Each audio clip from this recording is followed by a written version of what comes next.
Well, good morning, everyone, and welcome to the Wilson Center. My name is Will Pomerantz. I'm Deputy Director here at the Kennan Institute, and I'd like to welcome everyone to our conference, Assessing U.S. Sanctions, Impact, Effectiveness, and Consequences. Now, when we envisioned this conference about a year ago, I think the goal was to focus on Russian sanctions, since that particular sanctions regime has had such a major impact and represented such an unprecedented expansion of U.S. sanctions policy.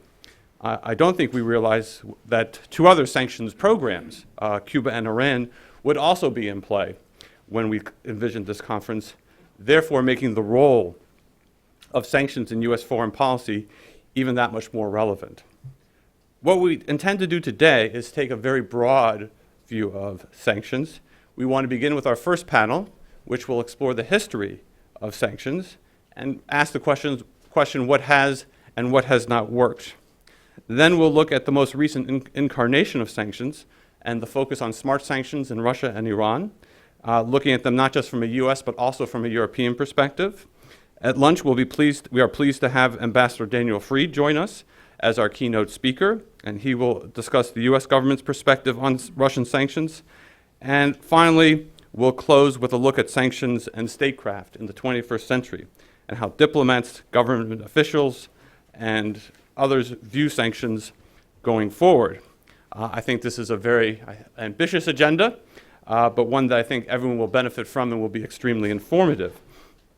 A few administrative issues to deal with. There is a detailed list of all our speakers, so we will keep introductions to a minimum, but I can assure you that we have a very distinguished group of panelists who are going to be able to address a broad array of issues as they relate to sanctions. Such an event is not possible without administrative support, and a big thanks to our Kennan Institute staff, and especially Madison Brady and Joe Dressen for all their help in getting this conference started. And finally, of course, I would like to acknowledge and thank the generous support of the Henry M. Jackson Foundation and its executive director, Laurie Glitzen. We have worked with the Jackson Foundation now on numerous occasions, and we've found this relationship just to be very, very productive. We are also pleased that John Hempelman can join us today. He is the president of the Board of Governors of the Henry M. Jackson Foundation, and he's going to come up and give a few words of introduction as well. John.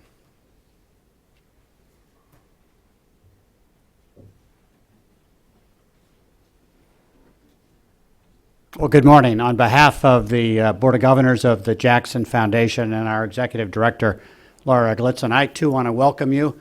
You know, and before Will edited his opening comments and let it out of the bag that he had been planning this along with Laura for many months, I was going to congratulate the two of them on how they quickly put together such a relevant conference.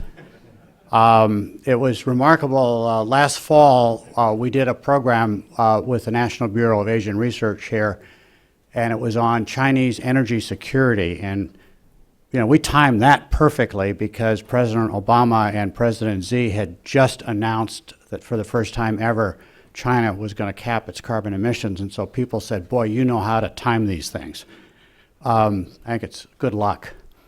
As Will said, the Jackson Foundation and the Kennan Institute have had a long and incredible partnership on relevant issues. I mean, we've done programs on the Jackson-Vanik Amendment and its relationship to trade between the United States and the Soviet Union. We've done programs on human rights in Russia, the growth of civil society or the lack of growth of civil society, emerging new leaders in Russia.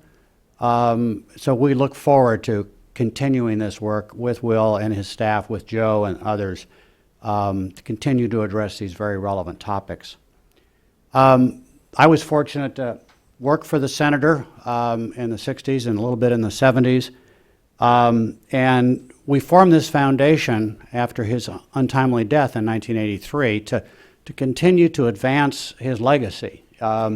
In areas like foreign affairs education, like foreign policy, energy security, environmental issues. And so it's incredibly relevant that we're here today talking with you about this issue of the effectiveness of U.S. sanctions.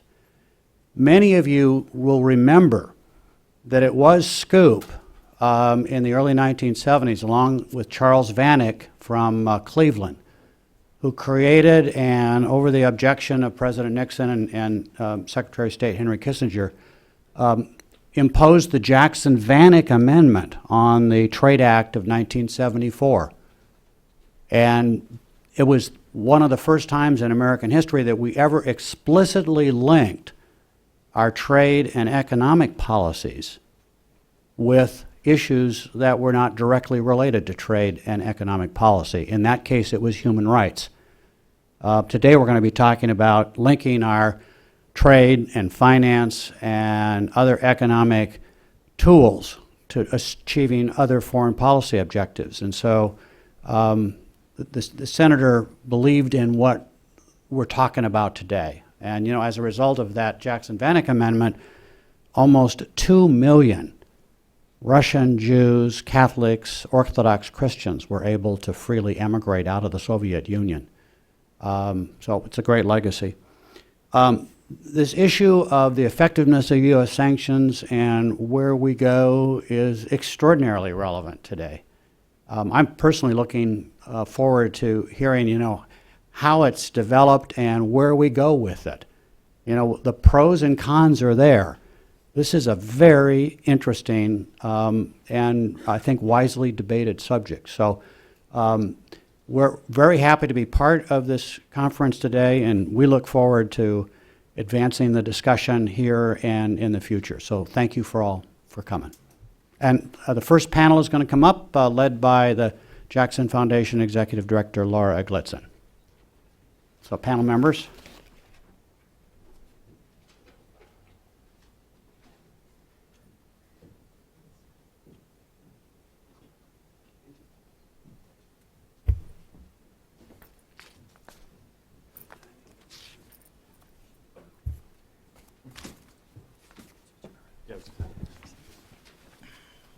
Great. Well, I'll add my welcome to John's and Will's, and we're glad to see the interest. And I know we may have more people coming throughout the day because we had approximately double the amount of people sign up for this almost immediately. So I do think that speaks to the hot topic nature of this discussion today.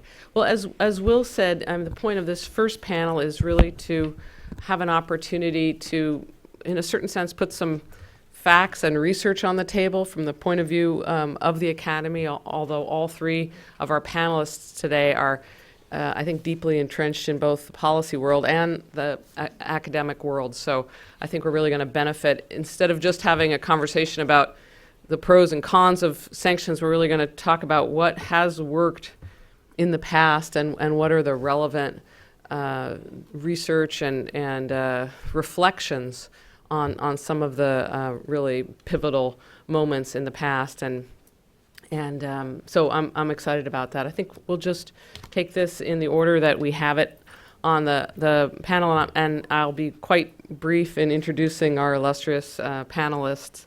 Daniel Dresner is a professor of international politics at the Fletcher School of Law and Diplomacy at Tufts, and he's also a non-resident senior fellow at the Brookings Institute.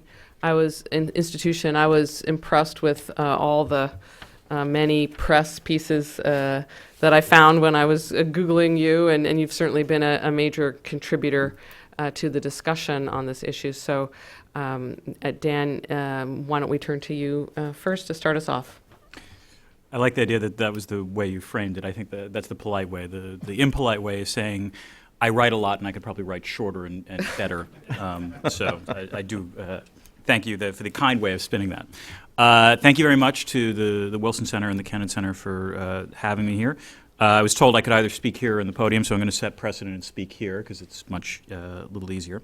And it's also a pleasure to address this panel, mostly because I'm old enough to remember when I decided I wanted to study economic sanctions in graduate school and was warned that it was thought of pretty much as a backwater in international relations, that no one really cared about it outside of a few small people, some of whom were on this podium, or on this panel. And the world has changed, and now everyone's come to us, so I'm feeling pretty good about that, I won't lie.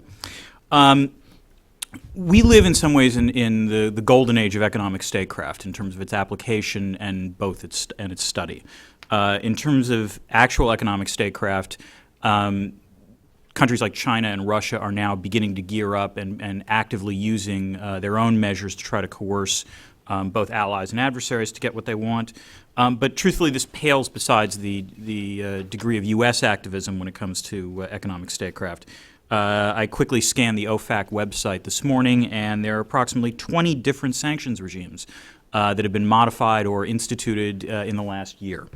You have Treasury officials openly bragging with attribution to the press that they are now, quote, at the center of our national security when they talk about the application of sanctions. And as Will said, there's a whole variety of cases you can point to: Russia, Iran, Cuba, Venezuela, don't forget Venezuela, that are certainly in the news now. It is also, I would argue, the golden age for studying economic statecraft. The history of this study, it used to be basically a world where, you published an article by doing a high-profile case of sanctions, and you would sort of inductively derive what the conclusions were from a case like UN sanctions against South Africa or the embargo against Cuba or what have you. We now have a wealth of much better theories and, more importantly, a wealth of much better data on this subject, both due to the Peterson Institute for International Economics sanctions data set, as well as the threat and imposition of economic sanctions data set that's headquartered at Rice University. And in some ways, I would argue this is really a model of bridging the gap. That there has been genuine consultation, I think, between governments and academics about how to modify sanctions for the better. And Jeffrey Schott, for example, argued that their current sanctions now have evolved from sort of an undergraduate sanctions approach to a postgraduate, where the sanctions are more potent. So in my brief presentation, hopefully, I'm going to try to answer a few questions. The first is, how did we get here? The second is, what do we know about the current potency of economic sanctions? And third, what should we concern ourselves with going forward? So in terms of how we got here, I would argue that the sort of current vogue form of sanctions, by which I mean mostly targeted financial sanctions, is sort of an unholy child of two different trends that emerged. The first was, for lack of a better way of putting it, the brute force theory of sanctions, which is the simple logic being that the way in which you can get a target economy to make political concessions is to maximize the pain that you can impose on that target economy. The bigger the cost of the sanctions, presumably, the more likely they will recalculate their costs and benefits and concede. There are other factors that certainly were articulated in this stage, things like actually having a clear demand, which might sound banal, but it actually is really important if you look at, let's say, the Iraq sanctions. Or the expectations of future conflict. It's much easier to extract concessions from allies than adversaries and so forth. But basically, it was all about maximizing costs. And the evidence suggests this is kind of sort of true. It's not that simple, but by and large, there's a pretty strong, robust correlation between the cost of the sanctions that you can impose and what you're going to get in the way of political concessions. The problem is that Iraq happened. And Iraq was in some ways the textbook case for what you should have gotten in terms of sanctions. According to the initial estimates, the even the 1990, the pre-Gulf War imposition of sanctions affected something like half of Iraq's economy. And by that logic, Saddam Hussein should have been willing to concede a lot, and yet he didn't. And as a result, for the next decade, you had crippling, comprehensive sanctions imposed on Iraq. And Saddam Hussein, to his credit, was extremely savvy at shifting the blame from those sanctions from his own regime to, in fact, the United States and the United Nations who imposed those sanctions. I think the low point of this was a 60 Minutes interview that Madeleine Albright did, in which Leslie Stahl asked her, is it worth, the killing of hundreds of thousands of Iraqi children if, to get sanctions? And Madeleine Albright did the worst thing possible. She told, in her opinion, the truth, and she said yes.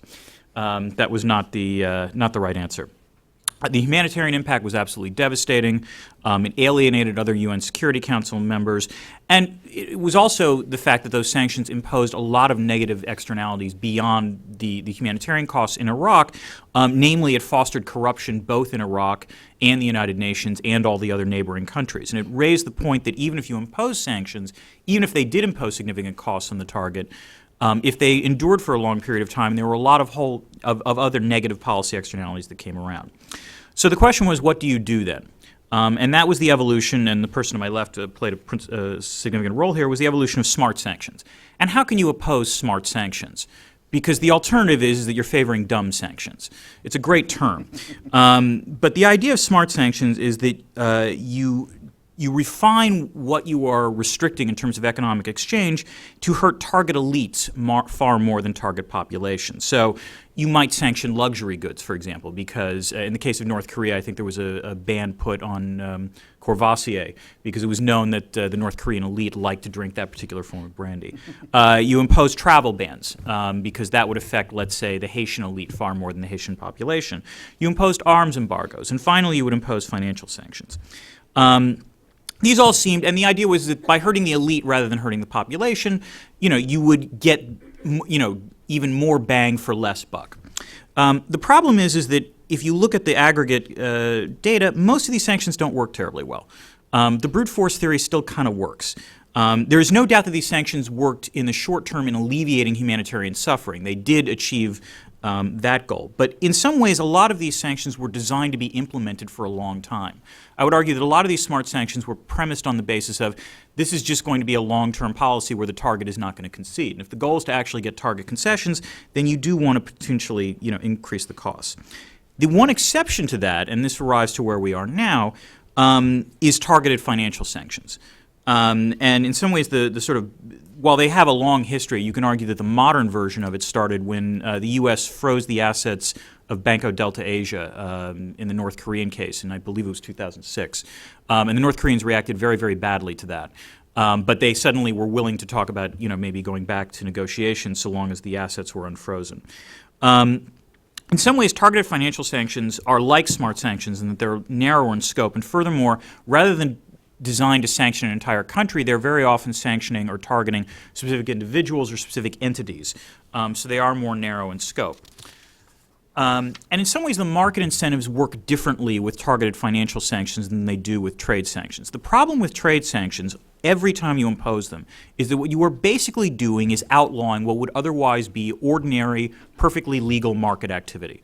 So the moment you impose a sanction, all you are doing is creating an incentive for someone to bust the sanctions, which therefore is a sort of breeding ground for corruption, particularly on the trade side. On the financial side, it's slightly different.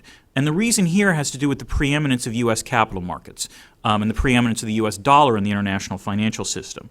Most banks and financial institutions value access to the U.S. capital markets far more than any sort of short-term profits they could generate from illicitly dealing with countries or entities under targeted financial sanctions. Furthermore, private capital in some ways helps to exaggerate the potency of the official sanctions. The last thing private capital wants to be is in a place where they can't move their assets out. So if you impose targeted sanctions, very often what you see is an outward flow of private capital that might seem to exaggerate, or it certainly does exaggerate, the potency of the sanctions.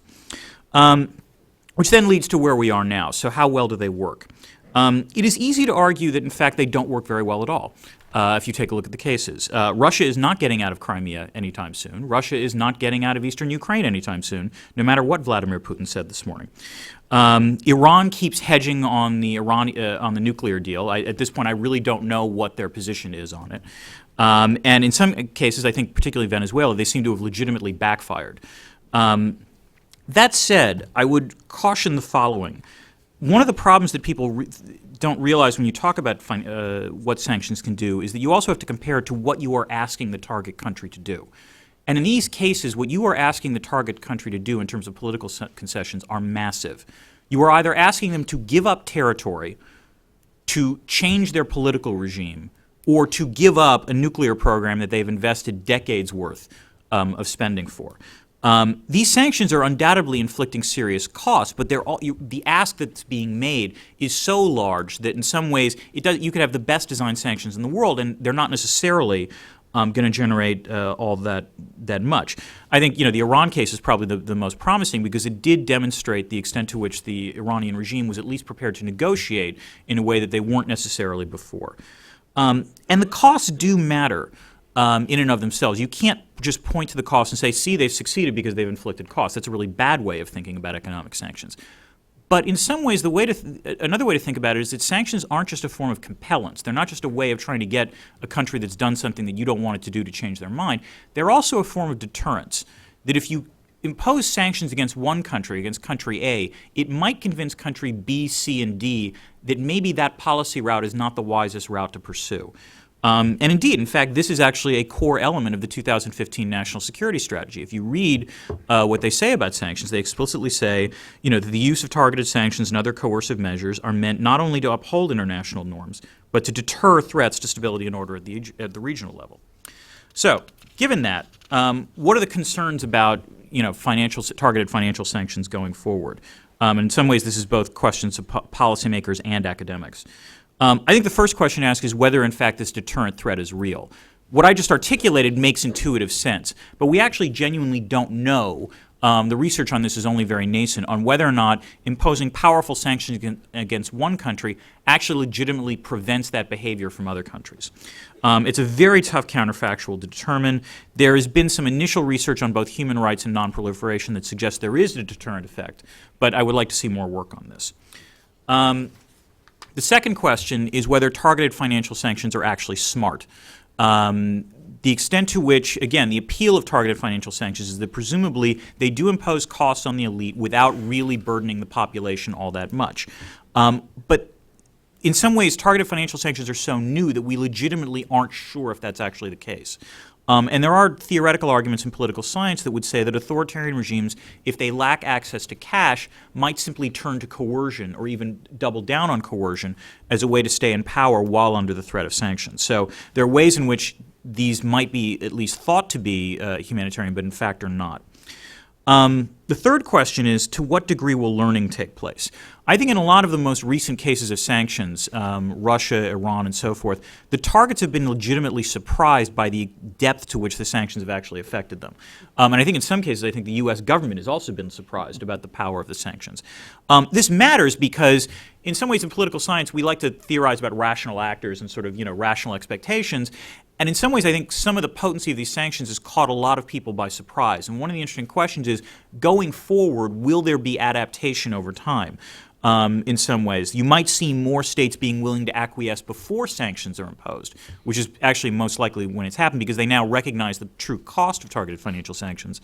But on the other hand, the U.S. might decide to go sanctions happy, which actually leads me to the last concern, which is the future of U.S. financial power. All of this works in terms of targeted financial sanctions because of the preeminence of U.S. capital markets and the fact that the dollar is the world's reserve currency. You can argue that over time resentment will build up at the U.S. exploitation of its financial hegemony to advance political ends. This is a conversation I've heard numerous times in Washington. And you can argue that to some extent most of the financial sanctions that have been deployed have at least at a minimum had European buy-in. So you can make the case that these are still multilateral. And I think that's lessened the push. But that said, I do think there are reasons to be concerned for a financial balancing, would be the way to put it, which is, are there countries out there that have decided we don't want to be this dependent on the U.S. dollar because we don't want to be this vulnerable to targeted financial sanctions? Russian President Vladimir Putin has been the most explicit about this in a variety of speeches. He has complained again and again about the sanctions and argued that he will work together with the other BRICS economies to develop alternatives to the dollar. And in some ways this resonates with other BRICS economies in no small part because they all prefer a world of multiple reserve currencies rather than one to the dollar. And there's even been some grumbling in the European Union, I think, to this effect, mostly because the countries that were sanctioning, namely Russia and Iran, did a hell of a lot more trade with the European Union than they did with the United States. So it's easy for us to do this. Let me stress that empirically, this has not happened yet. In fact, it hasn't even come close to happening yet. The dollar is more central now to global capital markets than it was before the 2008 financial crisis. So a lot of this is just talk. And it's possible that this is exaggerated. But I do wonder in closing whether economists like to talk about a limit pricing effect, which is to say if you have the monopoly in a particular product, you still have to lower your price somewhat because you're always worried that there might be another market entrant, even if there actually isn't a market entrant. And I do wonder if from the U.S. perspective with respect to sanctions, they do have to become aware that even though we are getting away with it now, there is eventually a law of diminishing marginal returns to this sort of action in terms of U.S. financial hegemony. And with that, I will conclude. Somehow I think Dan has raised enough questions for about 4 conferences, so I'm looking forward to the rest of the panel. And So George Lopez is one of our nation's leading experts on economic sanctions. He also has this extensive history of, I think, 6 books and endless and very interesting articles on the subject. He takes on the topic of economic sanctions from the perspective of war and peace studies, and he's most recently vice president of USIP's Academy for International Conflict Management and Peace Building. But he was 27 years at the University of Notre Dame. So again, I think he really well marries the world of policy and policy advising and with a deep academic background. So Professor Lopez, thank you. Thank you so much, and thank you all for being here. And again, thank you to Woodrow Wilson and the Jackson Foundation for what I think is a timely discussion. Dan certainly illustrates that to us. I'm delighted to add to that a bit. As my current position at the U.S. Institute of Peace, I need to note that today I'm speaking privately, mostly out of my experiences and research in this area. We don't have a sanctions project at USIP.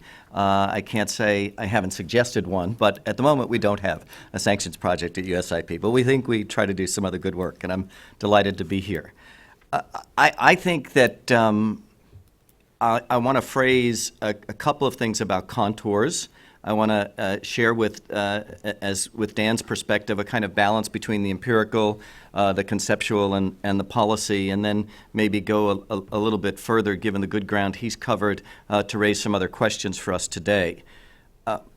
One of the things that strikes me after we think about in August, we will note, I've learned to say not celebrate, but we will note the 25th year since the imposition of UN Security Council sanctions generated what many would call the new era of sanctions in August 1990.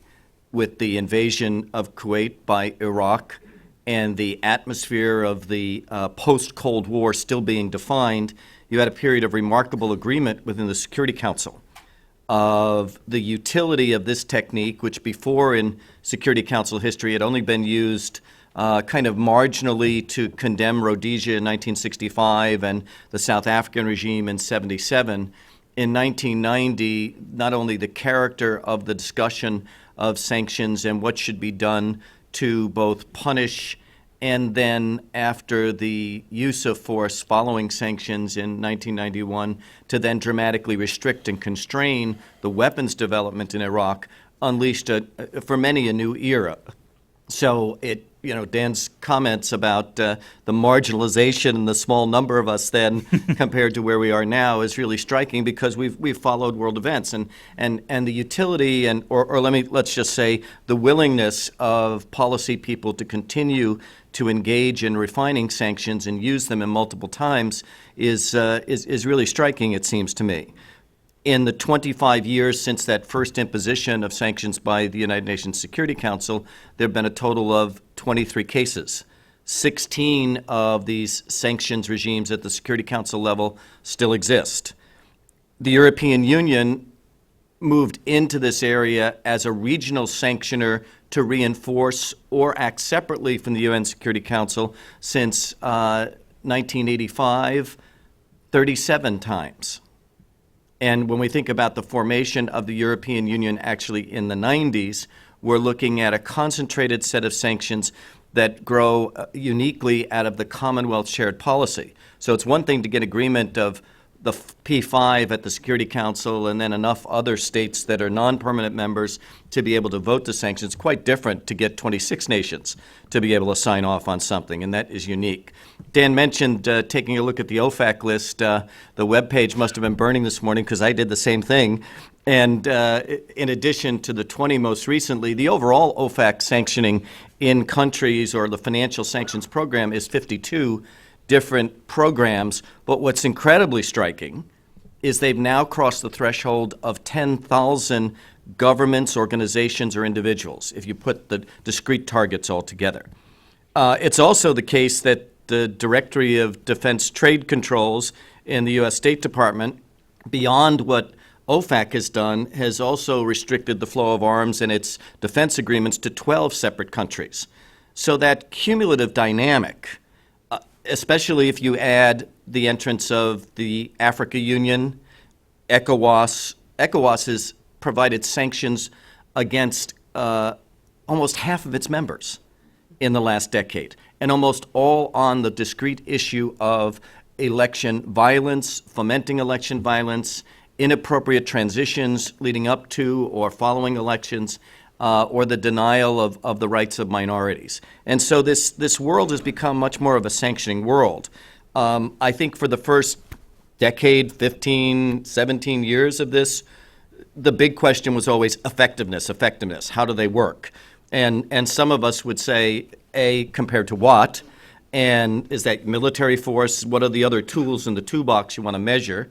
And at what point do you want to begin or stop the measurement? You could look at the case of South Africa and suggest that from 1977 to 1990, those sanctions didn't work. They began to work dramatically if you look at what happened in 91 and 92.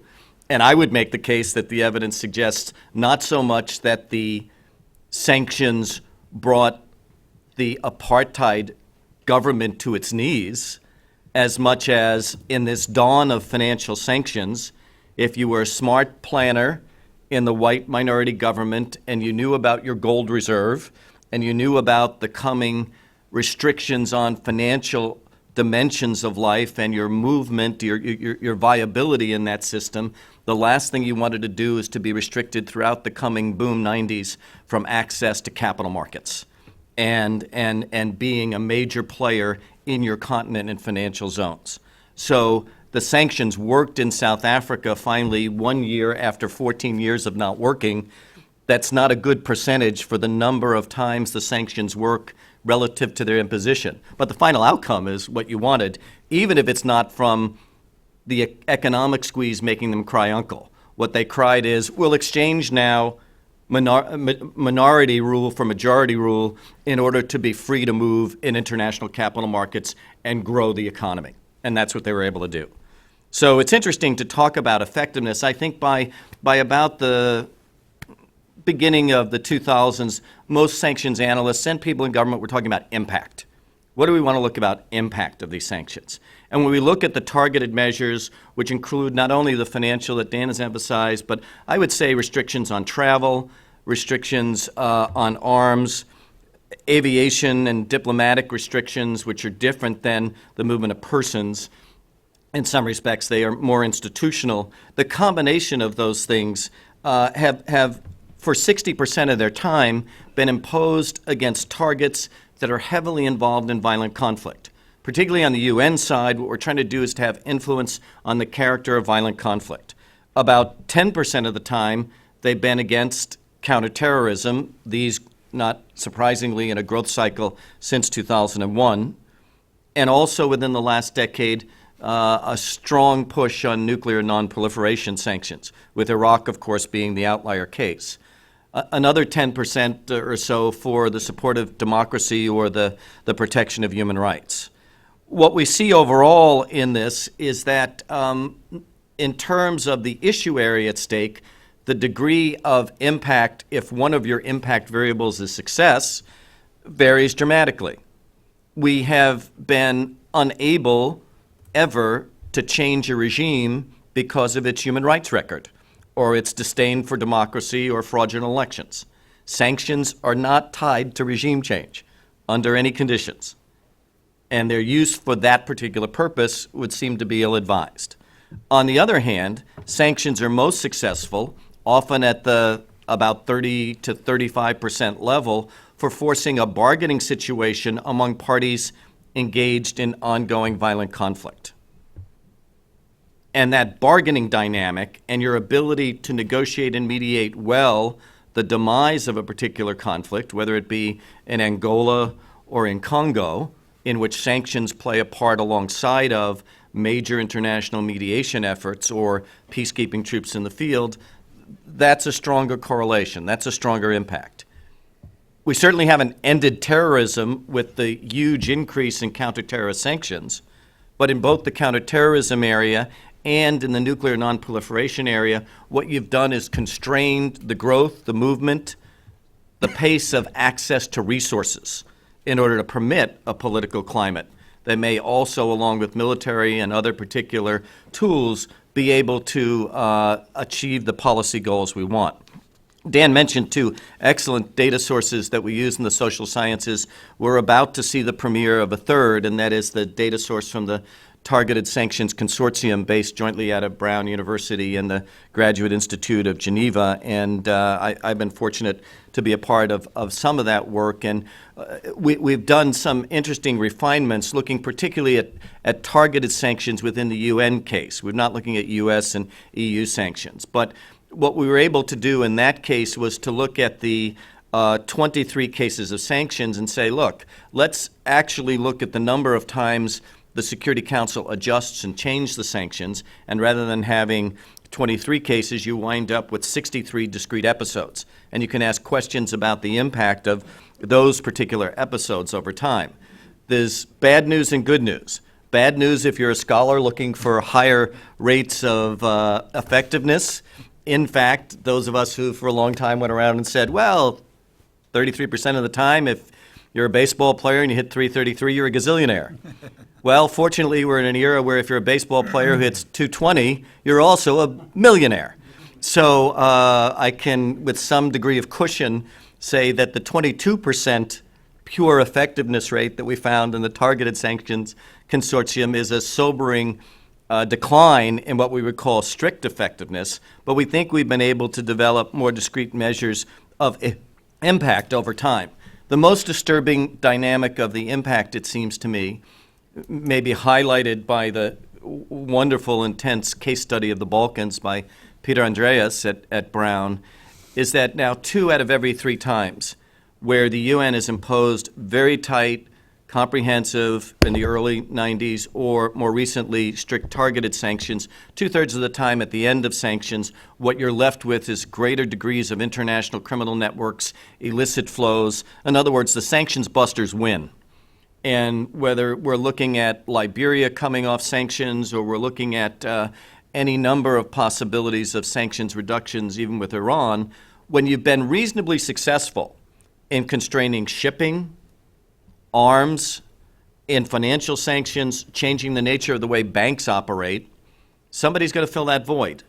And if you're already dealing with a norm-violating regime that's the target of sanctions, they're going to feel now unrestricted in dealing with international illicit networks that already have a vested interest in the law and order system and the correct, transparent transactions at the international level working fluidly. That doesn't end the day that sanctions are lifted. And in fact, I would suggest one of the policy obligations we now face in times when we've taken off sanctions is in the same way that at the end of war, the international community comes together and tries to think about how do we reconstruct economies at the end of war. We have an equal obligation if you want the prior target to reemerge as a viable economic actor for its own economy, but also in the region. And this has become, I think, increasingly a difficult dynamic in the political economy of sanctions. We are, in this town, it strikes me, over the last decade, continuing to, without changing the power of the technique, we've escalated the rhetoric that goes with it. So what type of sanctions are you putting on, dear Secretary of Treasury or State, our people are asked. And if you can say crippling, then all the reporters in the room write it down, and you're successful in testifying before the House or the Senate committees.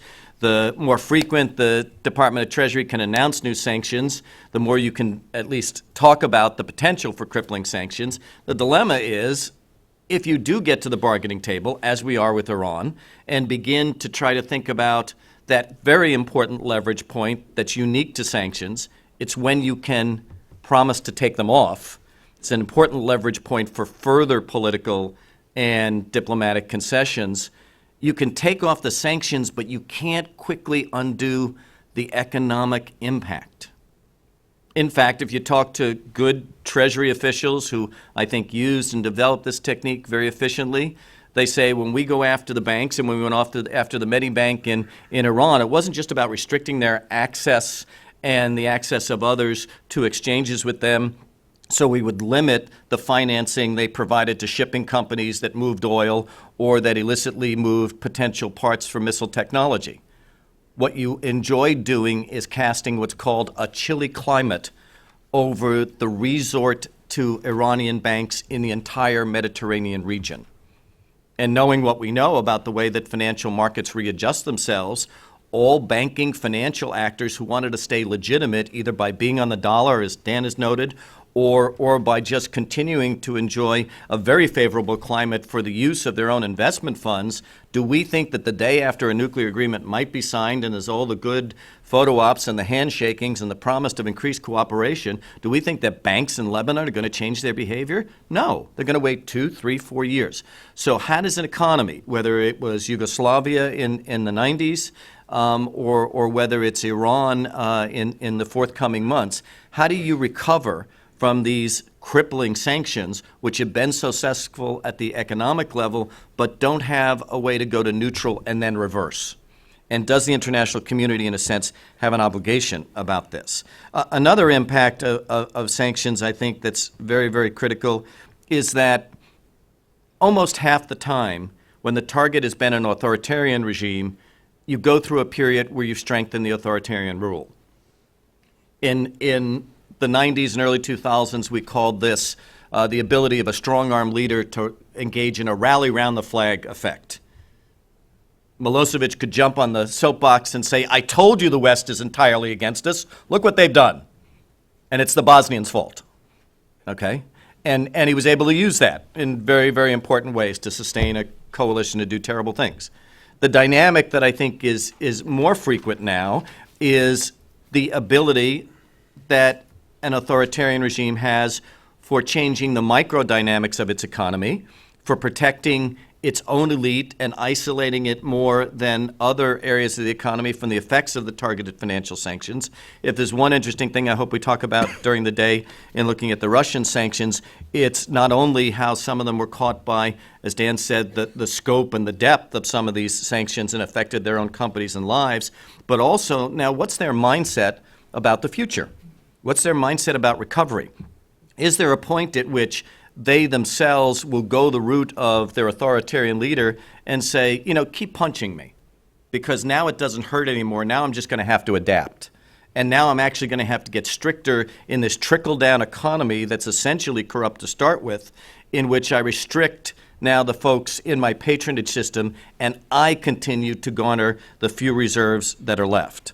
A couple of final points, because I'm almost over time here. I think over time we've lost the notion that sanctions are a tool of political economy. We've perfected the economics of sanctions. We can bring an economy to its knees, particularly by use of these targeted financial sanctions. We can expose cheaters.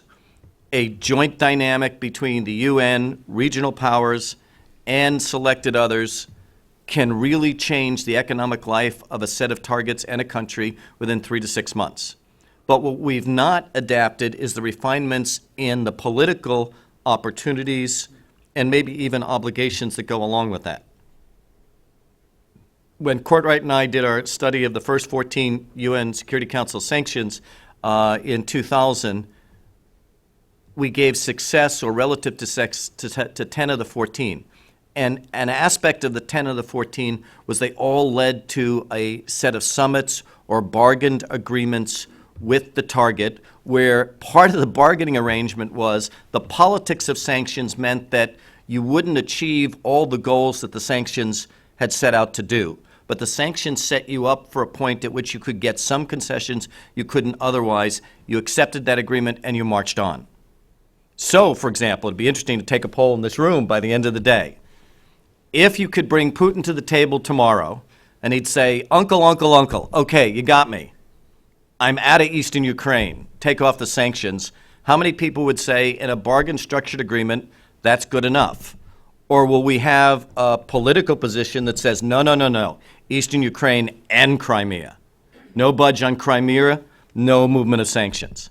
The bargaining model would say, take that big concession that you can get. That's what sanctions has wrought. Reduce the sanctions and continue to reconstruct the relationship to get the other goals. That's what the history of successful political economy of sanctions would indicate. I'm sure there are people who rightly in this room would say, Crimea is part of the package or no deal at all. In my mind, in the history of sanctions, that ensures another 2 decades at least of sanctions on various actors of Russia. Final point. I believe we're in an interesting era within U.S. sanctions, or let's say U.S. and European sanctions, relative to the Security Council as we march to year 25, 26 of these sanctions. And this is part of our conceptual disagreement with the BRICS and the Russians at this point in time. Many would see, outside the United States and the European context, that when the Security Council agrees to impose sanctions, that is the global norm and the agreed standard for who we're going to punish under what conditions. It is the ceiling. In Europe and the United States, we've used these as the standard, but in fact they're the springboard. So our biggest disagreements with the Russians about sanctions issues before this current crisis in Ukraine was the Russians saw the Council sanctions as strictly constructed. That's the norm of global agreement. That's where it stops. The notion that in the United States you add 50 new targets based out of Treasury beyond what the Security Council was agreed to is seen as excessive and punitive and not moving in the direction of norm sustenance. That may seem just a philosophical point at this moment in time when we're looking at all the real difficulties in eastern Ukraine and we're at this escalation of tensions with the Russians, but that philosophical difference I don't think should be missed. It's very, very critical to the future of rebuilding a global consensus on sanctions. Thanks very much. Thank you, Dr. Lopez. Yes, well, I'm glad you raised the issue about rhetoric because I think it makes us, some of what we're hearing today makes us realize how black and white often our conversations are in Congress and elsewhere about the issue of sanctions, and clearly it's anything but. So our third panelist today is Dr. Ted Henkin. Dr. Henkin is a specialist in Latin American studies, and particularly Cuba, and is based at Tulane University. And clearly, I'm sure you've been speaking left and right on the very timely issue of what's going on in Cuba, and I'm sure you'll have a lot to add today to our discussion. Thank you. Great. It's wonderful to be here. Just a quick correction. I did get my PhD from Tulane, and I'm headed to Tulane University for a conference, Cuba-China conference tomorrow, but I'm actually at CUNY at Baruch okay. College. So Yeah. a lot of universities to juggle in our world, right? Let me begin by telling a little quick story about Notre Dame. We all have our dream college when we're in high school, and Notre Dame was my dream college, and I unfortunately was not accepted in 1989 to Notre Dame. And so I did get a great education at the College of the Holy Cross in Worcester, Massachusetts with the Jesuits, but now I know what I missed, not going to Notre Dame. George's excellent presentation. So, maybe you can get them to invite me out to Notre Dame to see what they missed, right? You must have not been a fast enough linebacker. Yes, or big enough linebacker, maybe. So the second thing I want to say is if you look at the program, you'll notice that I come right before the panel called Smart Sanctions. And I think that was an indirect way to prepare you for a case study in dumb sanctions. And so I'm going to be talking about Cuba. Cuba. If you do Cuban studies, currently we are celebrating Christmas, Easter, New Year's, and the 4th of July all at once because everybody's calling us. Everybody wants to know our opinion. We're suddenly really intelligent, and NPR, the New York Times, suddenly my family's like, I didn't know you were so smart, right? So we're opening our presents with Cuba, and the presents keep coming, thanks to our president. So the dumb sanctions. If I could give a title to my presentation today, I would give the title, The U.S. Embargo Against Cuba, Not All Sanctions, but Only Dumb Sanctions. And the dumb idea, I guess you could say, comes in two ways. Cuba is an outlier in terms of what we're talking about because the Cuban sanctions are dumb in that they are supremely ineffective, or they have been, especially in that they're tied to regime change, or have been. And they're also dumb in another sense in that they are uniquely unilateral sanctions. You were talking a lot about the UN Security Council, and how it's involved in sanctions. That doesn't apply in the Cuban case. It actually applies in the opposite sense, that the United Nations consistently has voted against the sanctions that the United States unilaterally has against Cuba. So there's a lot of elements that we can pull out here that deal with the uniqueness of the Cuban case, and I think the instructiveness of learning from the errors of how it started, how it developed, and where it is now, which is in a very interesting position. So I want to take everybody back to October 2nd, 2002. There was a young politician in Chicago who gave a speech at an anti-war rally. And Hillary Clinton, I'm sure, remembers this, even if she wasn't listening at the time, because it became very important in a certain presidential election a few years later. He said in a speech, "I don't oppose all wars. What I am opposed to is a dumb war." Of course, that was Barack Obama who said that in regard to the war in Iraq and the lead up to the war in Iraq. And I would say that we've learned in the last 3 or 4 months that Obama could paraphrase that quote to say, "I don't oppose all sanctions. What I am opposed to are dumb sanctions," in the case not of Iraq, but of Cuba. And so I'm not a specialist in particular on the U.S. embargo of Cuba. My expertise is much more about what you might call Cuba's internal embargo, and I've written a lot about that. I've long thought and recently argued in the New York Times Room for Debate series that our Cuba sanctions are misguided and ineffective at best and counterproductive at worst, what you might call a combination of both the boomerang effect and the blowback effect of sanctions in the Cuba case. When I mentioned Cuba's self-imposed embargo, the Cubans refer to this somewhat in gallows humor as the autobloqueo. The Cuban government always rallies and rails against, rally around the flag, against the bloqueo, their word for the embargo. But Cubans often will roll their eyes and cynically say, yeah, but you don't ever talk about the autobloqueo, right? What is that? Well, that is, of course, the whole long list of restrictions on fundamental freedoms for Cubans, both in the economic sphere, economic freedoms, starting up a business, et cetera, and in terms of access to information, et cetera. So the two areas that I mostly write about in terms of Cuba are the development of micro-enterprise in socialist Cuba, which is now kind of front and center both in Raul's reform package, but also in the Obama kind of pivot and the new policy that is focused on empowering entrepreneurs.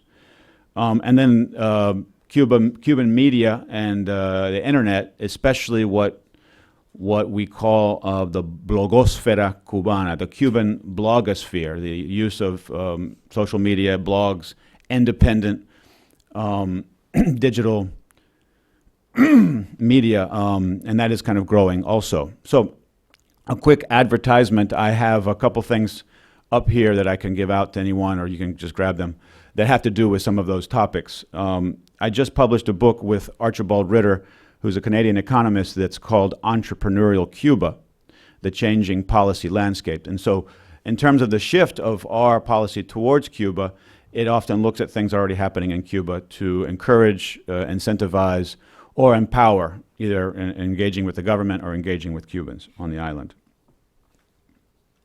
So, in talking about the U.S. embargo against Cuba, I'm certainly not ignorant or misinformed about what I consider the most proximate and pernicious set of sanctions on Cuba, and I consider that the sanctions imposed by the Cuban government on the Cuban people in a variety of ways. However, I also recognize that U.S. sanctions, instead of promoting democracy and human rights among the people and weakening the government, have done just the opposite, adding to the government's own internal embargo. And that is, they have their embargo, and then we add to that embargo with our embargo, right? So instead of weakening, it empowers and emboldens the government. And I think if you want to go back to graduate school, kind of get in a portal and go back to graduate school, I suggest that you go on YouTube and listen to Raul Castro's 48-minute speech that he gave in Panama last weekend. It will make you feel like you're in graduate school for two reasons. One is extremely boring, right? But two is it extremely enlightening to listen to a world leader who will give you chapter and verse about how he felt about and how he reacted to in his country and his leadership to the U.S. sanctions. And one of the things that he said that sticks in my mind was, the more you punch us and kick us and step on us, más revolución, more revolution. I would also add that probably more repression, right? In terms of that which does not kill me only serves to make me stronger. Also, one of the effects of the sanctions in Cuba, he didn't mention this, but it's very evident, along with the repression, is that the space for civil society, the space for independent actors, independent media, independent businesses shrinks. In a siege, dissent is treason, right? So a number of points that I may not get to all of these. We can maybe discuss them in the hallway or in questions. So I just want to quickly go through some points and then talk a little bit about specifics of U.S. Embargo against Cuba. The first thing I wanted to mention is the idea of the internal contradictions of our policy of sanctions towards Cuba, in that, ironically, the strongest advocates historically for the U.S. embargo are the same people who violate the spirit and letter of the sanctions against Cuba most. And those people are Cuban Americans. Traveling to Cuba, sending money, remittances to Cuba, and also sending things in kind. Estimates are that somewhere around $2.5 billion per year are sent to Cuba in remittances, and another $2.6 or so billion are sent in kind, material support to families. There's an old joke that Cuba hands tell, which is that Cuban Americans got a makeover in the early 90s when Fidel Castro legalized the dollar. And all this money started pouring in and people started visiting the island. In the past, Fidel had referred to these individuals first as gusanos, or worms, and often later, and together with that, as traidores, traitors. But the fact that they were sending money and propping up the Cuban economy in violation of the spirit of the embargo, but to help their aunts and uncles and cousins and fathers and children back in Cuba, turned the gusanos into mariposas, right, into butterflies, and turned the traidores into traidolores, dollar bringers, right? And so, that gives you an idea of the importance of the Cuban American community in both supporting and in violating the embargo. Also, it's important to distinguish between specific sanctions and broad policy goals. And in Cuba, probably more than any other case, these two are muddled together. They're entangled in terms of the initial issue of U.S. sanctions against Cuba about compensation for nationalized seized properties of U.S. citizens and corporations, versus the larger issue of promotion of democracy, human rights. And then we can also tie this, and I will a little bit later, to Helms-Burton, specifics of the Helms-Burton legislation and why that acts as kind of what I call the nuclear option versus the strategic option in terms of the sanction regime. And then we could also talk about USAID and other federal agencies being a part of this in some ways inadvertently and by mandate to make their programs in Cuba, although they deny it, covert. Zunzuneo, the kind of Cuban Twitter program, is one example. And these are all examples of what Obama once eloquently referred to as, my foreign policy is not to do stupid shit, right? And so you saw AP come out with a number of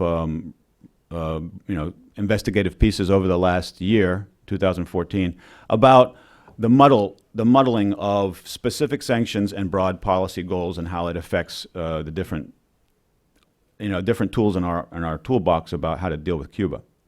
There's a larger issue, number 3, of lost property rights. which is still going to be outstanding as we negotiate with Cuba into the future. Both those property rights of U.S. corporations, U.S. citizens, and now Cubans who live in the United States who are now U.S. citizens who also have claims. But the question that I would raise in terms of this is some kind of settlement of the property claims more achievable through isolationist and impoverishing foreign policy, is what we kind of had in place for 50 years, or through engagement empowerment policy? Which one will be more likely to produce an actual result? Or do we want a result, or is it more to have a symbol? Number 4, I would say that the U.S. sanctions against Cuba have been in conflict with a lot of international norms and international laws, which has made them partly the reason that they're supremely ineffective. Helms-Burton is kind of the best whipping boy for that issue, and I'll talk more about that in a second, but that's mainly due to the extraterritoriality of Helms-Burton. And so instead of isolating Cuba and alienating Cuba for its bad behavior, undeniably bad behavior in many areas of liberty, which is the actual nickname for the Helms-Burton Act, the Libertad Act, the U.S. has become alienated and isolated and has unified the world against the United States on this particular point. And Obama clearly has realized that. And this leads us to number 5, which is the unilateral nature of the sanctions against Cuba, the go-it-alone approach. And we could talk about this in terms of case studies as compared to many other case studies that were mentioned before. Specifically, South Africa comes to mind. Okay.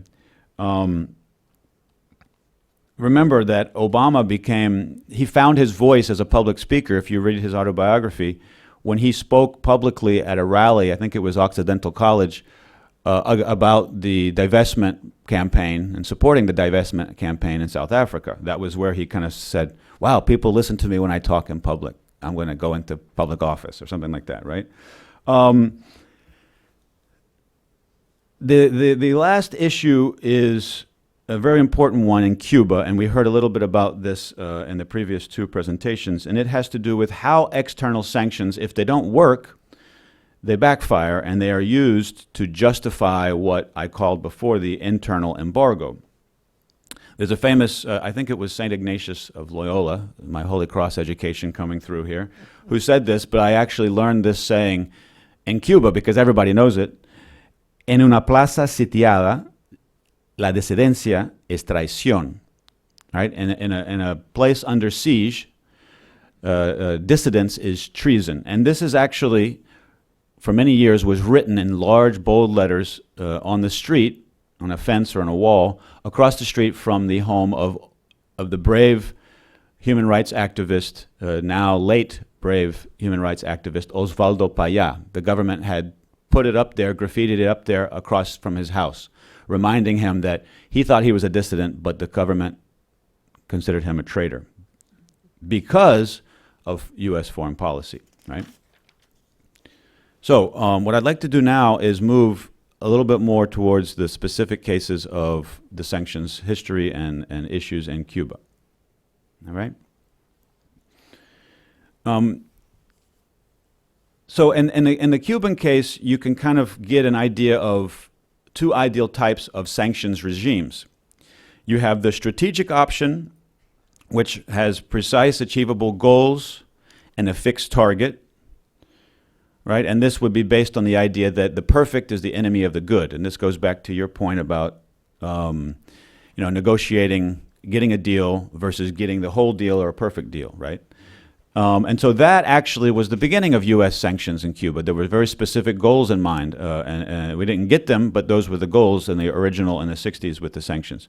And then there's what I call the nuclear option, all or nothing. And that is the essence of Helms-Burton, right, which didn't come along until 1996. And so there's been a change. The nuclear option is broad, often unrealizable in the short-term goals, and a target that is moving. Or those of you who like football would say the goalposts, right, keep moving as you get closer to the end zone, right? or as Cuba may change its behavior in terms of supporting certain undesirable for us regimes in Africa or revolution in Latin America, as it stops doing that, we say, okay, well, you did that, but now we want democracy and human rights in Cuba. So the changing target, the moving target. So a quick 2-minute history of U.S. sanctions, embargo of Cuba. You can break it down into really, I guess, now, after the last 4 months, 4 episodes. The first episode is the 1960 to 1962 episode. I think of this as the tit-for-tat episode where U.S. oil refineries refused to accept Soviet crude. The Cubans said, okay, well, we're just going to nationalize the refineries. Then the United States said, oh, you want to sell us sugar? We're not going to buy it anymore. And then they say, fine, we'll just buy it from the Russians. And that elevated and escalated into Cuba in 1960 in October seizing all U.S. assets and companies in Cuba, and then the breaking off of relations in 1961. Eisenhower and then Kennedy imposed the embargo in different forms, and there was an exception at the beginning for food and medicine, but that exception was more or less a dead letter, and there was a complete embargo by 1962. So fast forward to 1978, up to 1980, you have a brief thaw in U.S.-Cuban relations. I call this the Jimmy Carter thaw. And like Jimmy Carter's political career, it was very short-lived, right? There was a dialogue between Cuba and the United States. There were people traveling from the United States to Cuba. There was a release of 3,000 political prisoners, many of whom came to the United States. Interest sections were opened up in our respective countries and still are open today. An individual some of you may know, Wayne Smith, who had worked in the embassy when it was closed, was appointed as the interest section chief when it reopened in the 78, 79. But this was, of course, derailed, and we went back into a Cold War with the election of President Reagan, also Cuba's involvements in various African countries was a big sticking point.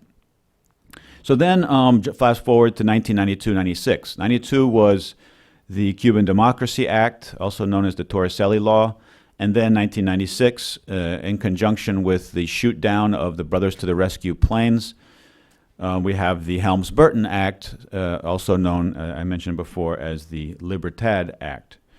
Right, so I won't bore you with all the details, just to focus on Helms-Burton now, and I'll try to wrap up in the next couple minutes with the focus on Helms-Burton. And so, yes, we kind of need to wrap up. Okay, great. So I would say that the most important thing about Helms-Burton is its third article, which has to do with giving U.S.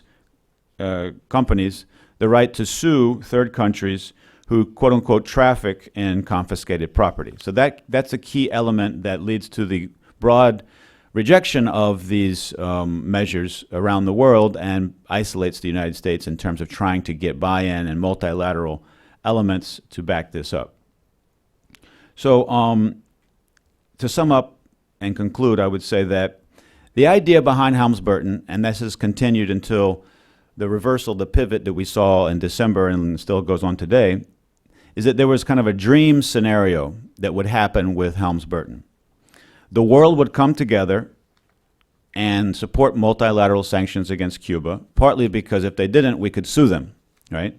Secondly, we would strangle the economy that would produce desperation, and people would then rise up.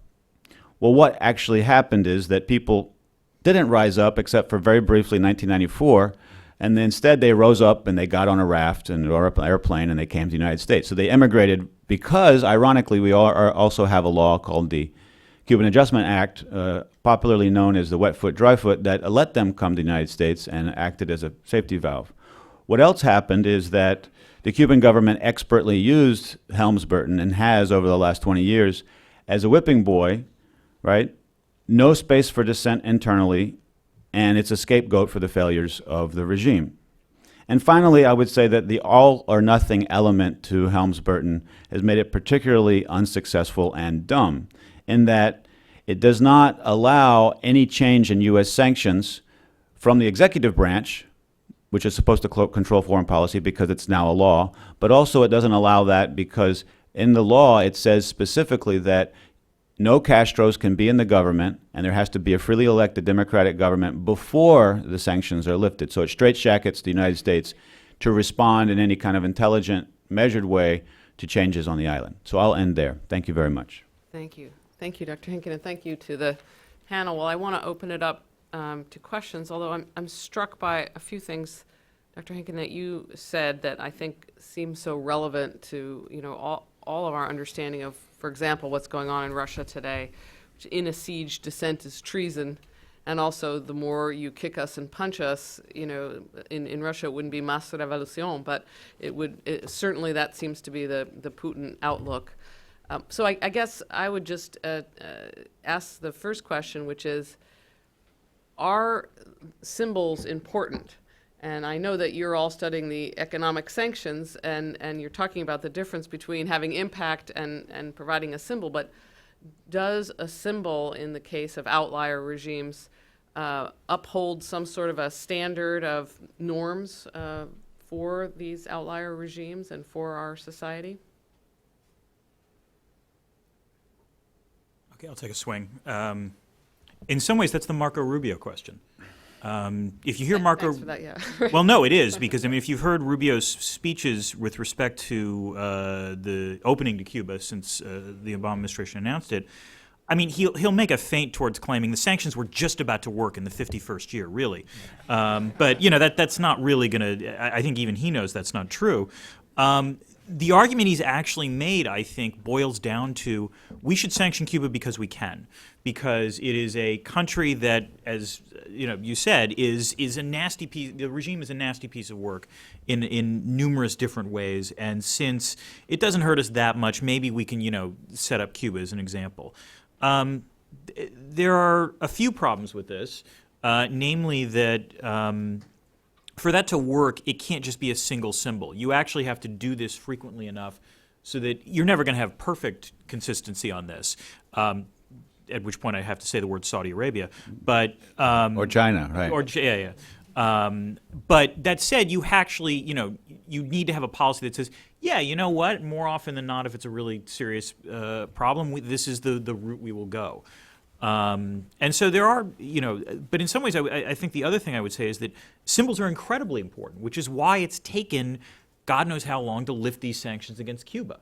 I don't think anyone, after the period of special times, I think you could have had a logical rationale that the sanctions might have affected some change in Cuba, probably up until about the mid-'90s, because there were genuine reasons to believe in the early '90s the Cuban government was going to be in such difficult straits that maybe this was finally going to put them over the edge. But with the Cold War over, and with the fact that the regime endured, there is no possible rationale you can make going forward that they were ever going to actually cause regime. I remember a good friend of mine in Havana once told me, I met him in the late 90s, and we were talking about U.S.-Cuban relations, and he said to me, dude, you need to tell people in your country that if we could make it through the special period, we can make it through anything. And he was a big critic of the government, but he was like, we survived the worst that anyone could. Well, we could throw at ourselves, and you could throw at us. And so, that dog don't hunt anymore, right? Yeah. If I can just add, because Cuba, I think, is a good case of it, but I mentioned it generically before. What we might want, if we could put on a chart, is on the left-hand axis, the length of time of the sanctions, and on the bottom axis, horizontally, the strength of impact, low on the left and high on the right. And what you see in getting that, or for you all, I guess, like that, is the first 2 years you can get maximum impact because you can continue to make political demands, look at concessions, figure out what you can get because the targets are screaming with surprise, especially now in this era. But it's also that period of time of taking them off. After the endurance factor is over, after the economy's gotten screwed up, in which you can use that denouement of the sanctions as a way to get what you couldn't get during all of those times. Now, a perfect logical world, as Dan mentioned before, we think about rational choice, might dictate to you then no sanctions episode should be longer than 6 years. Get concessions the first 2 years, run it another 2 to show you have resolve, and then find a way to back off and get the last set of concessions and get out of there and stop screwing up an economy, yours and theirs. But it doesn't work that way. They go on a long time. I mean, I remembered something I'd forgotten for a long time. I interviewed wonderful Bob Pastor, who passed away a couple of years ago, who worked very closely with Jimmy Carter. I actually interviewed him about Haitian sanctions because Carter, of course, was involved in trying to get the Cedras government to say yes to UN sanctions and various things. And in the midst of a small dialogue among a number of us about the Haitian sanctions, in a coffee break, I asked him, I said, so I've heard that had he been elected to a second term, President Carter and you were about to end the Cuban sanctions. And without missing a beat, he said, no question. The first term was about freedom for Panamanians in the Panama Canal. The second term would have been finding a way to take off the sanctions and realizing that we could, if we did it in year 2, live with the 2 years of terrible effects and the screaming and shouting and not screw up a chance for election for the next one. So, I mean, this had been in the air at the highest circles and just the worst case of the worst going forward. I would just say one last thing about this, which is to connect to this point about symbols being important. Part of that is because a lot of the sanctions that are imposed in these cases are very often by Congress, because it's a great way, it's the perfect act of symbolic foreign policy for Congress. Congress doesn't actually want any real responsibility about foreign policy. God forbid, that would be the worst thing in the world. But they do want to be able to say they've done something. Sanctions are perfect. And by the way, if you want to talk about symbols, take a look at the number of local governments and state governments that have a variety of sanctions measures against Cuba or Iran or, name your rogue state of the day. And yeah, so there is a symbolic element to it. Let me add one other thing about the symbol question, which I think is really important, is that there's also negative symbols, right? I mean, there's one symbol of standing up for liberty for the people of a country that oppresses its people, right? And that is the justification, and I think I agree with that, but how do we wave that symbol, or how do we weave that symbol, or how do we send that message? But there's also the symbol that's probably much more resonant with a good part of the world, is that the sanctions on Cuba really don't make us look like an advocate for liberty, but as a bully. And especially since the people in Cuba are often the ones who bear the brunt of this large, broad, kind of vague group of sanctions. And so I think that there's a downside to that, and foreign, and the Cuban government specifically, but any kind of rogue state tries to be successful, and Cuba has been supremely successful at PR, at selling this idea to the world, and they have a really good scapegoat, big, powerful, Uncle Sam.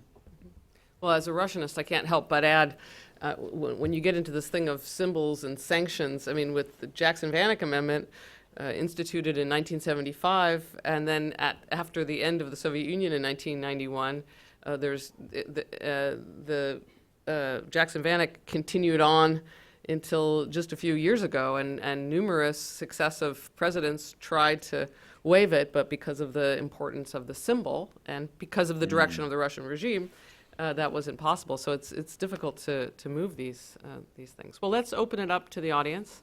So yes, second row. And I think, do we have a microphone? That's, yeah. Mm-hmm. Thanks. I would like to ask Professor Lopez if you could tease out some implications of your very last point, which was about deterrence. And I'm a journalist, American journalist and author in Berlin. And if there's anything that the German government has been saying about these sanctions is they are not punishment, they're for deterrence. What kind of questions should we ask? What are the implications of this? How do you achieve deterrence? I'm going to share this with Dan because he raised the deterrence issue more than I did. I think since deterrence came to us within the strategic framework of the nuclear dynamic, I think we've parted enough from the understanding that mutually assured destruction doesn't necessarily lead to the kind of deterrence strategy you want, that informed, enlightened self-interest does so more. I think we've got to look at the way that mutually informed self-interest is seen from the point of view of the target. That's why I think in our discussion later of Russian sanctions, I want to hear from the experts what is that primary and secondary layer of elites who've experienced sanctions likely to see as enlightened self-interest in the next 6 months in their dialogue with their leader Putin about whether or not to make concessions now, and how far can you go in sustaining these incredible penalties, even with the little jump in buoyancy of the ruble lately. I think the success of sanctions as a deterrent, let's say in the individuals that were selected from the Venezuelan economy recently for targeted sanctions for their repression against organizations in Venezuela, is can you get immediate behavior from like targets for the same reason of enlightened self-interest because they recognize the utility of the sanctions. And you only get that, in my mind, if you do a lot of political maneuvering, symbolic actions, and messaging to those new potential targets. You have a choice. Questions? Yes.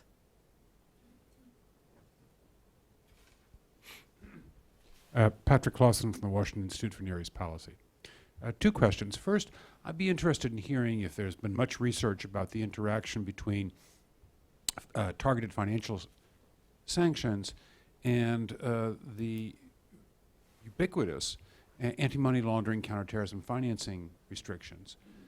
Because at least what I've seen in Iran is that the financial sanctions have led Iranian banks to engage in disguised financial transactions, which then violate the international norms on AML-CTF, which allows the U.S. authorities to go to, let's say, the Chinese banks, and say, you're violating Chinese regulations on AML-CTF. And it's not going to be easy to get out of this problem, especially since commercial banks have faced billions of dollars of penalties for violating AML-CTF rules. And then the second thing I'd be interested in is what kind of research there has been on the question about reaching consensus on what are the objectives of the sanctions. A number of years ago, I wrote a monograph based on interviews with U.S. government officials where I cited more than a dozen objectives which U.S. government officials had firmly insisted to me were the real, ultimate, and true objective of U.S. sanctions on Iran. And all that other stuff was just...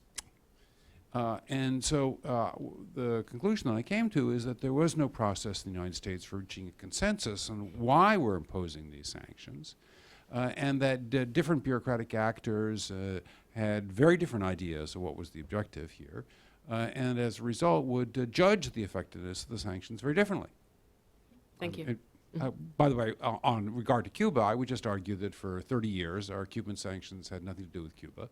They had to do with how could we bankrupt the Soviet Union and how could we prevent the spread of revolution in Latin America.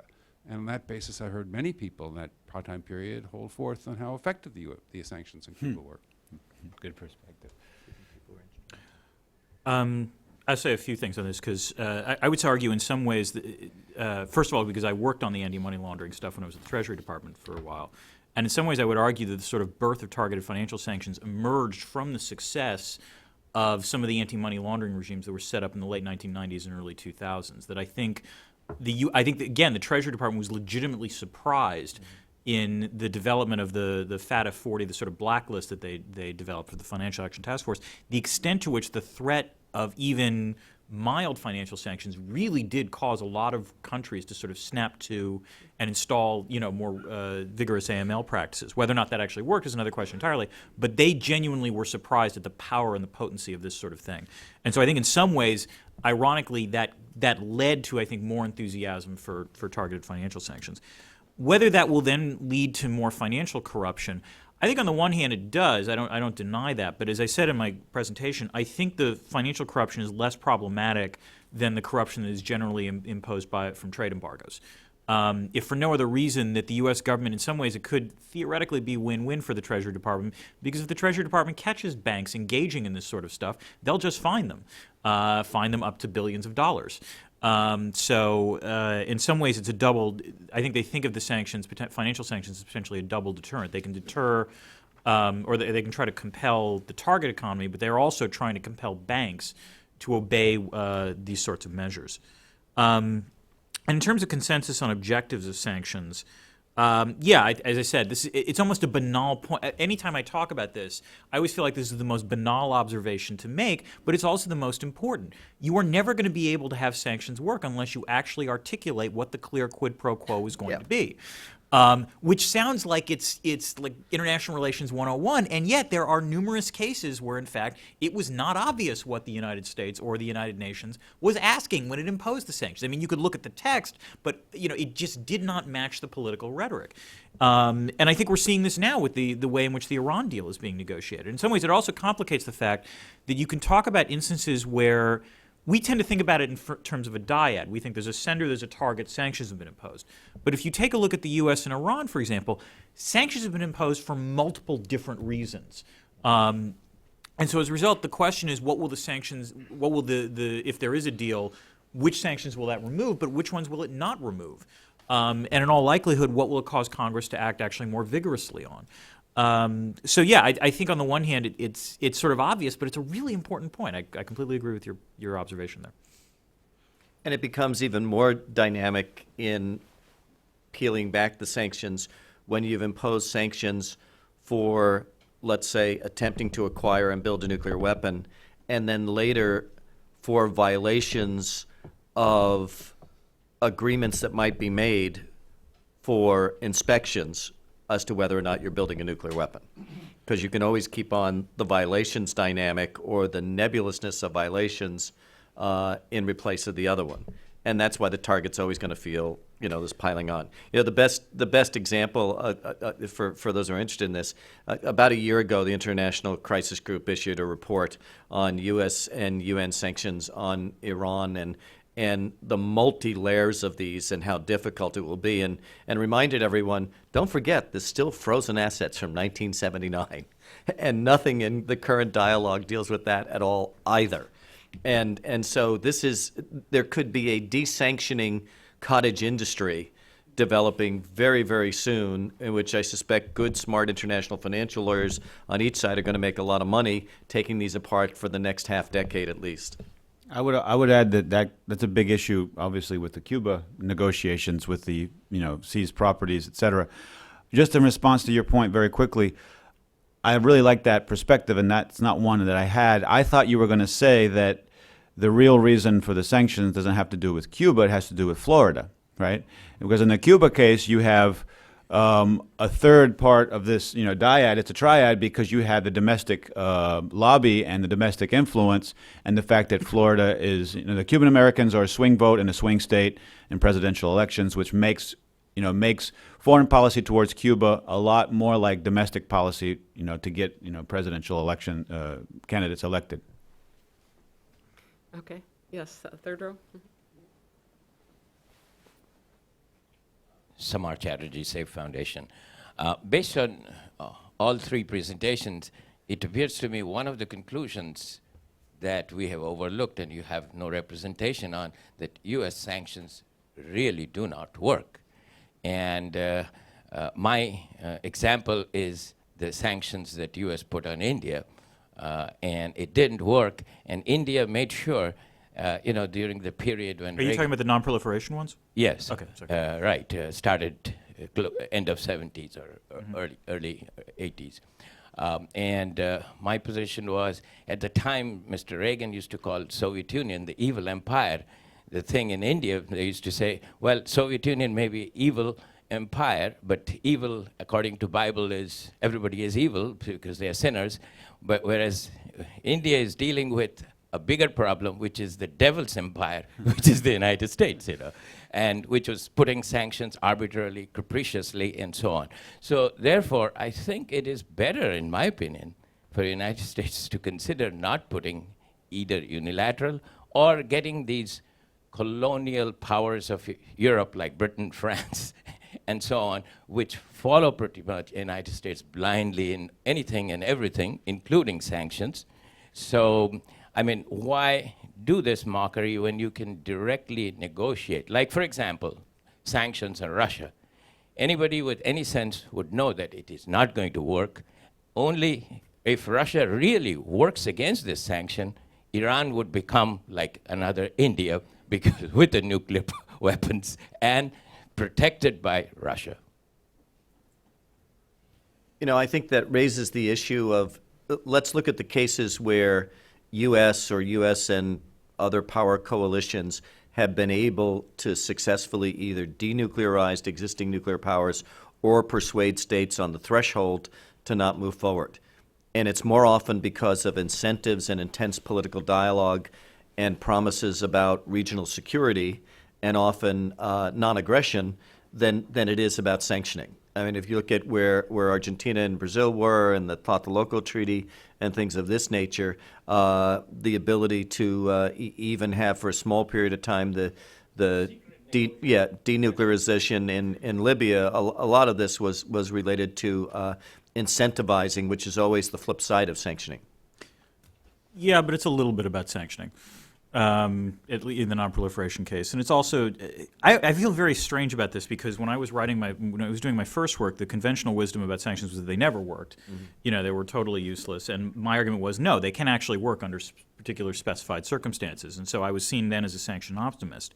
And now I'm living in a world, at least in this city, where everyone is very enthusiastic about the idea of using these instruments everywhere, and I'm like, they're not going to work nearly as well as you think they're going to. You know. The idea that the U.S. should give up sanctioning as a tool is it's a pipe dream. It's not going to happen, in part because there are only so many instruments of statecraft the U.S. government has at its disposal, and the second reason is because sometimes they do work.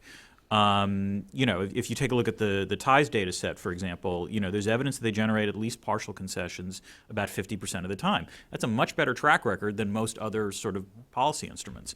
And I would also add that, you know, the notion of, well, why can't we just use inducements rather than sanctions? There's a lot of problems with inducements, too, over time. You know, not to mention, you know, the moral hazard issue is not an insignificant one. But that said, yes, would I like to see them used more judiciously? Absolutely. I think one of the things we'll be talking about, I think, in the third panel is sanctions and other policies in conjunction, because obviously they can't be seen in a void. The one last thing I would say is the deterrent effect, which is important, and that's why I think really I want to see more research, because you're right, the sanctions aren't working against Russia. The question you have to ask is, did those sanctions, by hurting Russia's economy significantly, cause other actors that have irredentist territorial claims to think, I'm not sure it's worth it at this point? You know, so that they might have been thinking about seizing another piece of territory or acting in a more bellicose manner, recognizing what the implications would be, might have, you know, reconsidered their tune. And it's the most difficult counterfactual to prove. You know, I'm very wary of making this argument that they worked in that respect because I don't have any evidence to support it necessarily. But I do think it's something worth thinking about. Will, do you want me to, a couple more? Okay. So, one more question? Yes, woman in the,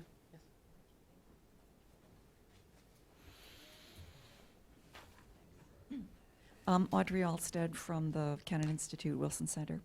My question is, in the last week or so, there's been an open letter referring to calling for sanctions against Azerbaijan, specifically with regard to, no, really, it's true, specifically with regard to the human rights violations. And my question is, should such a thing actually lead to the declaration of sanctions?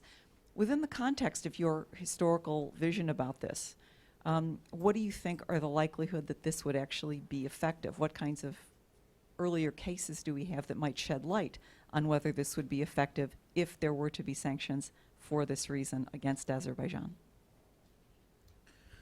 I'm the one who's got to answer this? Okay. With the caveat that I've not studied the Azerbaijani case in at least 15 years, I would say two things. First, it depends on what's being asked specifically. So you'd want extremely, you know, concrete evidence of what would constitute human rights improvement. You know, not rather than just sort of a vague assertion, because if it's a vague assertion, the Azerbaijani government might legitimately think there's no way we're going to satisfy this.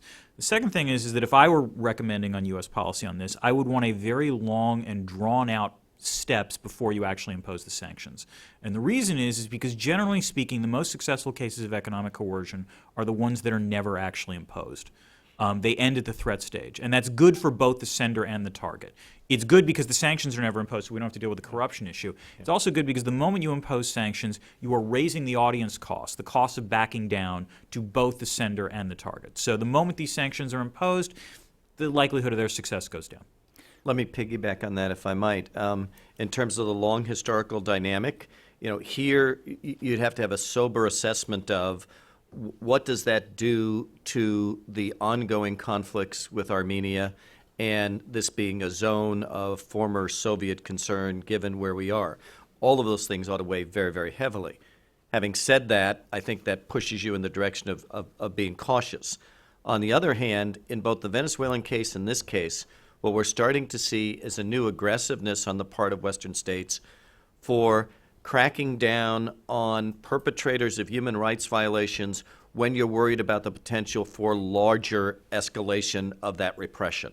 And now we have not only a global, particularly in the U.S. sense, with the Atrocities Prevention Board, we have a much stronger framework for articulating the utility of sanctions in targeted ways to deal with the emergence of strong human rights violations before they get to the potential of mass atrocities. And the historical push on that, obviously, is the Balkans, Rwanda, and elsewhere. The ability to use sanctions as mitigators to be able to deny resources to those who are going to strong-arm their way to further violations. That's a very strong movement in the U.S. and in some other circles. George mentioned Venezuela, and let me just kind of use that as a cautionary tale, but also a tale of something smart and something dumb kind of together, and what the U.S. did recently in Venezuela. I think it's reprehensible that Latin American countries have largely been quiet, silent about what's going on in Venezuela. But part of that is because they're always waiting for the United States to do something, and then that way we don't get any heat. Venezuela also has been very intelligent at using its oil wealth to make friends around Latin America, and so other countries are very slow to criticize Venezuela. But the crisis that has been building there has been something of great concern and very little action. And so I actually applaud the Obama administration for sanctioning Venezuela, but I think it's also a lesson in how not to sanction Venezuela at the same time, because I think it was very good because it was targeted, it was smart, it was focused on 7 officials in the Venezuelan government who were targeted for specific violations, and so it was symbolic and also effective, potentially. But then there was the boilerplate language that was just manna from heaven for Maduro, that said that Venezuela, ridiculously, no one believes this, that Venezuela is a threat to U.S. national security. And so they just trumpeted that, and it almost derailed a very successful Summit of the Americas. Obama went there, I think, expecting to have to do the tango and fight with Maduro, and luckily Maduro had a very bad summit, and he didn't get what he wanted. He got 5 minutes in the hallway with Obama, and never got to present his, gazillion signatures against this thing. But it was kind of, if you've heard about the Venezuelan sanctions, you've heard about them most because of the language that said that Venezuela is a threat to U.S. national security. Which and unfortunately is part of the law. That was why that language was used. No, I know, but the administration, it says, we don't believe this, but we had to use that language, which is kind of ridiculous for a power as strong as the United States to be hamstrung by that. But so I think target is good, but the language was very bad. Well, we'll leave it at that. I'd like to thank our panel for starting us out with a lot of food for thought. Terrific panelists. Thank you all very much. Thank you. And we will take a 5-minute break. We'll do our best to get back in 5 minutes. There is a conference going on in the room that's kind of directly adjacent to the hanging out area. So if you could kind of keep it down, or maybe try to get in there where the coffee is, in deference to the other group. Thank you. Yeah, sure. I can